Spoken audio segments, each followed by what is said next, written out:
અમરેલી જિલ્લાના જાફરાબાદ તાલુકાના ચિતાસર ગામે દીપડાનો હુમલો કરતા 7 વર્ષના બાળકીનું મોત નિપજતા વન વિભાગના અધિકારીઓએ આપી હતી પ્રતિક્રિયા। બાળકીને જાફરાબાદની સરકારી હોસ્પિટલ ખાતે લાવવામાં આવી હતી। ઘટનાની જાણ થતાં જ અમરેલી જિલ્લા યુવા ભાજપના પ્રમુખ ચેતનભાઈ શિયા અને ભાવેશભાઈ સોલંકી ઘટનાસ્થળે પહોંચ્યા હતા। ચિતાસર ગામે વાડીએથી ઘરે પરત ફરતી વેળાએ 7 વર્ષની બાળકી પર દીપડાએ હુમલો કર્યો હતો। ખેત મજૂર પરિવારની દીકરી પર દીપડાનો હુમલો થતાં જ બાળકીનું મોત થતાં વન વિભાગ દ્વારા વહેલી તકે બાળકીના પરિવારજનોને સરકાર દ્વારા 10 લાખની સહાય મળે તે બાબતે જણાવ્યું હતું। દીપડાના હુમલાથી 7 વર્ષની બાળકીનું મોત થયું હતું।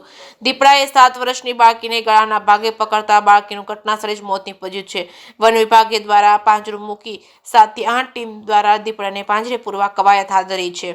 જે કેસ ગુજરાતી સાથે કાળુ શાકરનો જાફરાબાદ। હું જીએલ વાઘેલા આરેકો જાફરાબાદ।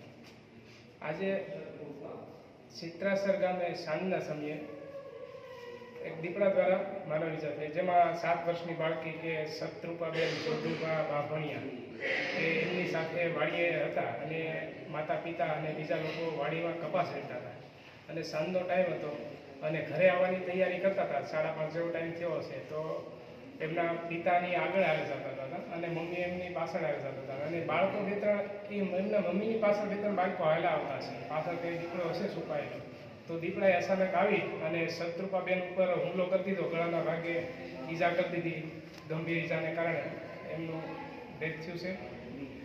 ખૂબ જ દુઃખથી કહેવું પડે કે બાળકીનું ડેથ થયું। તો આના માટે અમે હવે એ દીપડાને પકડવા માટે અમારી 7 થી 8 ટીમ જે ચિત્રાસર ગામે છે ગોઠવાઈ ગઈ છે, પિંજરા ગોઠવીએ છીએ અને દીપડાને બને ત્યાં સુધી વહેલામાં વહેલા અમે આ દીપડાને પકડી લઈશું।